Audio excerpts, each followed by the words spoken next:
ये पूरी साइड बस तुम रोक दो हट जाओ।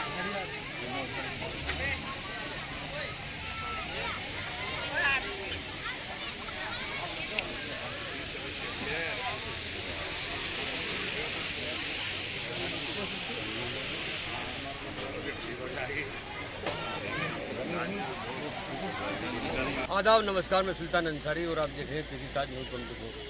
उत्तर प्रदेश में उपचुनाव चल रहे हैं। इसी संबंध में हमारे साथ जिला अध्यक्ष हैं समाजवादी पार्टी के मतलब अली। जानकारी लेते हैं उपचुनाव में क्या चल रहा है। चैनल में स्वागत है आपका।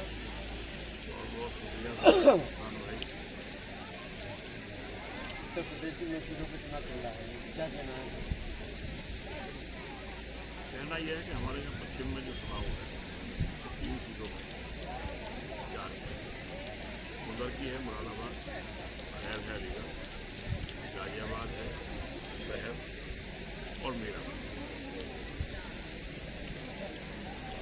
चारों जगह ही बहुत बढ़िया चुनाव है। और जो माननीय राष्ट्रीय अध्यक्ष जी ने टिकट दिए हैं पीडीए के तहत और पीडीए की बात लेके ही चुनाव में काम किया जा रहा है। गाजियाबाद में जनरल सीट है और वहाँ सिंगरा से जाकर बाबा भीमराव अम्बेडकर ने आज़ादी के बाद कहा कि जब जनरल सीट पर दलित चुनाव समझिए कि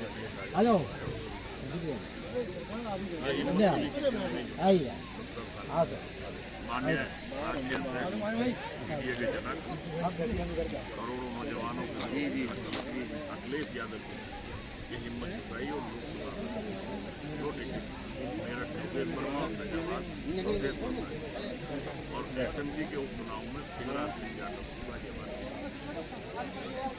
तो ये जो पीडीए है इसमें ऐसा नहीं है कि सबका जो है वो पीड़ित है, वो भले ब्राह्मण हो, ठाकुर हो, वैद हो, त्यागी हो, पीड़ित परिवार जो पीड़ित लोग हैं सरकार के सताए लोग उन सब लोगों को इकट्ठा इस उपचुनाव में समाजवादी पार्टी, इंडिया गठबंधन, आम आदमी पार्टी और कांग्रेस पार्टी का समर्थन है और संभव से उम्मीद है कि हम चारों पश्चिम की सीटों गाजियाबाद और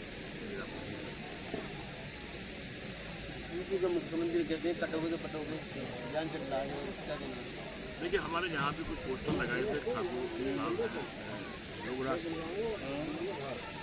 और हमने उस पर एक वीडियो जारी की उसी दिन दीपावली से पहले और उस वीडियो में हमने सब कुछ कह दिया था। वो रातों रात होल्डिंग उतर गए थे और हम उन्होंने लगाए हैं नए पोस्टर लगाए और आपने उन पोस्टरों को देखा भी होगा कि बाबा जी का जो फोटो लेके आए तो पता नहीं कहाँ से उठा लाए, रोना सा था, लेकिन अब तो बड़े खूबसूरत फोटो लगाए और हमारे राष्ट्रीय महासचिव माननीय सुखपाल जी ने कह दिया ना बटेंगे ना कटेंगे और जो ये बात करेंगे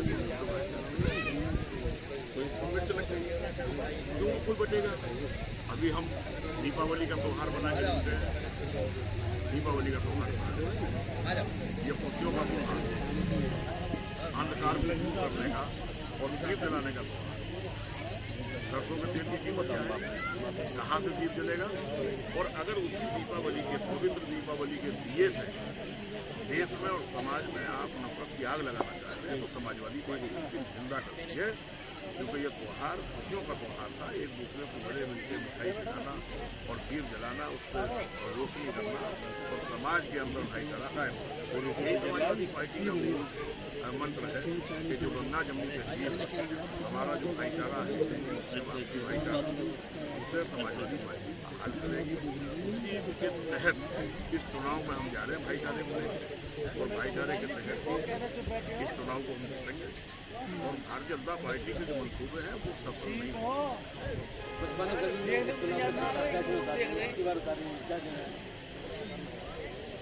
कोई पार्टी है अलग मर्जी है। चुनाव में तो बहुत सारे लोग हैं, जी ने कभी नहीं उतारे। ओवैसी साहब ने कभी नहीं हुआ, पार्टी चला रहे हैं। और ये सब लोग जानते हैं, जनता बहुत जागरूक है कि कहाँ से उन्हें फंडिंग है और कहाँ से उनको कुछ किया जा रहा है। तो समाजवादी पार्टी जनता के बीच में ये सब नहीं कह रही, लेकिन जनता सब जानती है कि ये क्या हो रहा है। वो तो किसी के इशारे से ये काम किया जा रहा है और समाजवादी पार्टी अपना काम कर रही है। मीडिया परिवार को साथ लेकर जीतने का काम समाजवादी पार्टी जो हिंदुस्तान में उभर के बड़े नेता साबित हुए हैं और आज दूसरे नंबर की पार्टी हमारी लोकसभा में है। देखिए, जो प्रयोगशाला थी भाजपा उत्तर प्रदेश, हमने उत्तर प्रदेश में ही बीजेपी के रथ को रोकने का काम किया है, कार्यकर्ता नेताओं के बल। और आज बीजेपी की बेचैनी ये है कि जब एक करवट लेते हैं वो 37 नजर आती है, दूसरी करवट लेते तो अवधेश प्रसाद नजर आती है। ये उनकी बेचैनी। अब उनका सिक्का चलने वाला है। ये पोस्टर बदल दिया, नारा बदल दिया कि कटोगे तो बटोगे। उससे पहले क्या था बाबू में, उससे पहले क्या था मुस्लिम था, उससे पहले गायब उमर था। तो क्या क्या नारे आगे कल एक डिबेट हुई चैनल पर, ये न्यूज़ गंगा की सफाई। और कल मैंने वहाँ बोला कि 2014 में 22,000 करोड़ रुपए का बजट गंगा की सफाई के लिए आवंटित हुआ और तीसरी बार सरकार बनी है, यानी लगभग 10 साल में या 22,000 करोड़ रुपया खर्च नहीं हुआ गंगा की सफाई। आज भी 13,000 करोड़ रुपया बाकी है जो खर्च नहीं कर पाए और गंगा 1 इंच सफाई नहीं हुई है। आपके बगल में जहां हम बैठे हैं ये जो हो रहा है, यहाँ से 10 कदम की दूरी पर गंगा जी है, जाकर देखिए कि गंगा सफाई हो गया। तो मैं ये कहना चाहता हूँ अपने चैनल के माध्यम से, गंगा की सफाई तब तक नहीं हो सकती जब तक देश में भाईचारा नहीं होगा। एक किनारे पर मुसलमान खड़ा होगा, दूसरे किनारे पर हिंदू भाई खड़ा होगा। जब दोनों का हाथ लगेगा तो गंगा सफाई हो जाएगी और गंगा साफ जब होगी, जब हम इकट्ठा होंगे तो भाईचारा कायम।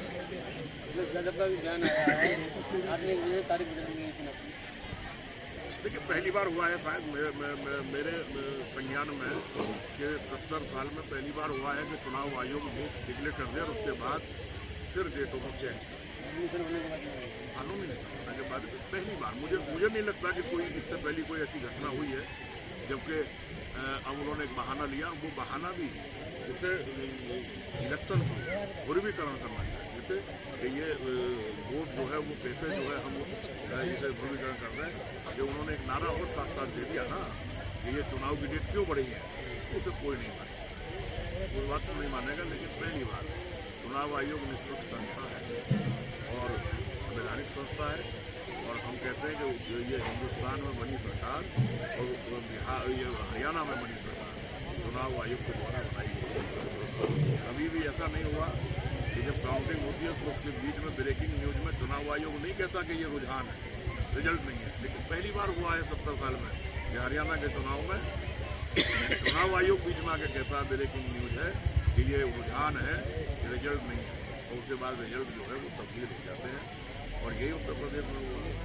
उन्होंने हमने थोड़ी लगाया, सीतारमण जी की पत्नी ने कहा ये 89 सीट ऐसी हैं कि जहाँ चुनाव आयोग के द्वारा जिताई गई। और आप देखिए ना, जिन सीटों पर हम रीकाउंटिंग अलीगढ़, मेरठ, फरुखाबाद, बांसगांव, फूलपुर, ये सीट तो जबरन हमें हरा दी गई, कहीं लाइट काट दी गई, जबरन हराई गई है। ना उत्तर प्रदेश में इंडिया गठबंधन 60 सीट जीतने जा रहा था, इनकी सरकार ही नहीं बनती और आज भी उनके पास कहाँ बहुमत है। ये बैसाखी पर सरकार जो हो ये इल्जाम लगाते थे कि समाजवादी पार्टी मुस्लिम की राजनीति कर रही है। आज वो चंद्रबाबू नायडू को साथ लेके, जो चंद्रबाबू नायडू चुनाव लड़के आए और अपने मैनिफेस्टो में कहा हम 5% रिजर्वेशन मुसलमानों को देंगे, हम ईदगाह बनवाएंगे, कब्रिस्तान की बाउंड्री कराएंगे और उसका जो पैकेज है वो भी मोदी जी ने दे दिया। अब मुस्लिम तुष्टिकरण की राजनीति कौन कर रहा है? अभी इस चुनाव में देखिए कुदरकी में उनके उम्मीदवार हैं, वो सऊदी वाले रुमाल को डालते हैं, योगी बाबा के सामने चले जाओ तो पार्टी से निकाल दिया जाता है, लेकिन जा रहे हैं मुसलमानों को। अब उन्हें लग गया है कि ये हिंदू पार्टी चलेगा। अब यहाँ भाईचारे की ही राजनीति होगी, समाजवादी पार्टी ने शुरुआत की है और ये अखिलेश यादव ने शुरुआत की है कि ये जो पीडीए परिवार है इसके तहत आपसी भाईचारे के साथ राजनीति देश में तो देश तरक्की करेगा और देश खुशहाल होगा। आज आप देखिए ये भी नहीं लग रही है। अभी सवाल पूछिए ना सत्ता पक्ष के लोगों से। आज डीएपी नहीं, किसान परेशान हो गया, कैसे गेहूं होगा, फसल नहीं बो रही है, डीएपी के लिए हाहाकार है, मारा मारी है, सरकार डीएपी नहीं दे पा रही है, चोरी कर ली कट्टे में, यूरिया कट्टे में चोरी कर ली, इधर बिल शुरू हो गई, गन्ने का पेमेंट पिछला बाकी है, फिर कहाँ से दोगे? किसान बिल्कुल बेकार कर दिया, नौजवानों को नौकरी नहीं है। इस देश में सबसे बड़े नेता हुए किसानों के स्वर्गीय चौधरी उन्होंने किसान को और खेती और किसानी राजनीति में हमेशा जो है पहले पटल पर रखा। आज पिछले 15 वर्ष से किसानों का नाम लेना राजनीति, आज किसान की कोई बात नहीं कर रहा, आज किसान के दुख दर्द की बात नहीं कर रहा कोई। तो ये जो हालात है, ये जो समस्या है, इनमें बीजेपी बहस कर जो ये बात करते हो कि भाई नफरत जाति आप किसानों की बुराई की, किसान कैसे आगे बढ़ा? किसान का धान उठ गया, कुदरत की मार पड़ी, किसान का धान जो है पानी में वहाँ से काटा जैसे तैसे और मंडी में जाकर लूट गया, क्या करेगा? तो इन्हें वोट नहीं है, और जब वोट नहीं है तो चुनाव में सीटों पर चुनाव है और 9 समाजवादी पार्टी 2 समाजवादी पार्टी जीतेगी, ऐसा कहना है। समाजवादी पार्टी के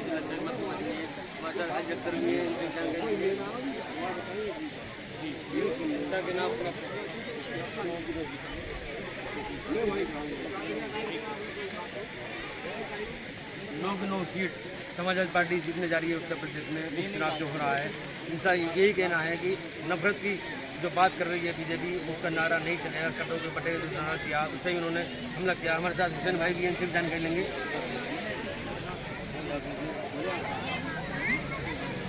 क्या कहना है?